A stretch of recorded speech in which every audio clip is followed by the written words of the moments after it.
That's right, you read the title. If you haven't already heard the news, Godzilla is getting a brand new Toho movie confirmed. And it's releasing November 3rd, 2023. It will be released in Japan. Now, for outside Japan, if you want to release its, Shin Godzilla was like almost a year or so after its initial release in Japan before it came to the United States and some other countries. So we might still have a good 2-year wait before we get to see this, and that's including just the subtitles, not even an English dub yet.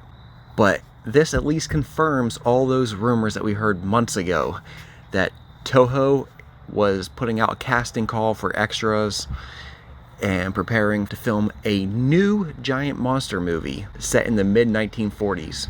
They had already began filming this movie. They were a few months into it. I think they filmed for 3 months. And there was a lot of speculations. All Toho had confirmed was it was a giant monster movie. Now, I'm not going to lie. A part of me actually wanted something new, fresh, and exciting. And don't get me wrong. Like Shin Godzilla and Godzilla Singular Point were extremely new takes on Godzilla.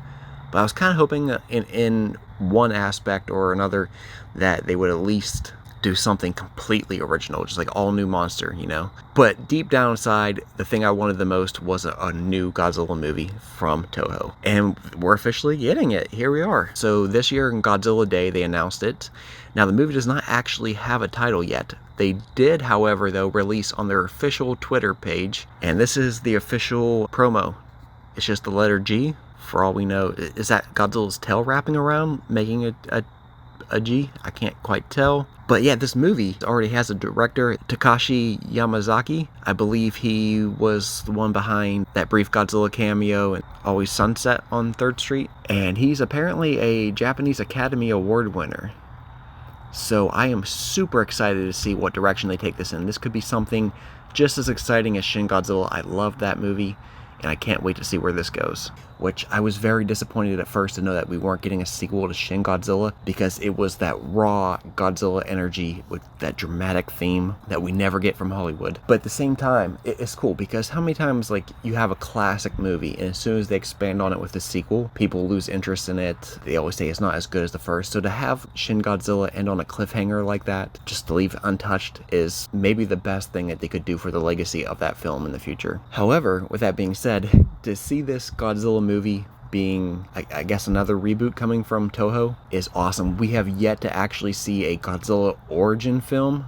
His origin story has seemingly always been just briefly mentioned in dialogue, but mostly referenced off screen, explained in interviews and historical documentation of the franchise itself. I'm interested in possibly knowing if we're actually going to see what Godzilla looked like before the radiation burns. That's right, if you weren't aware of that, all the bumps on Godzilla's body, whether it's Shin Godzilla or the MonsterVerse Godzilla, that is actually supposed to be radiation burns, not giant monster scales. So to see what Godzilla looks like before that, as just like a sea dragon perhaps. I just noticed here, according to Cosmic Book News, the film is set in the 1944, but also in the 1990s. So what's really interesting about this is this part of that Godzilla universe that Toho wanted to build? They mentioned about wanting to reboot all the gods, making their own Marvel Cinematic Universe, but with Godzilla and friends. Or is this going to be another standalone movie? Yeah, Monsters, do you think that this is going to be able to top Shin Godzilla? Thanks for watching.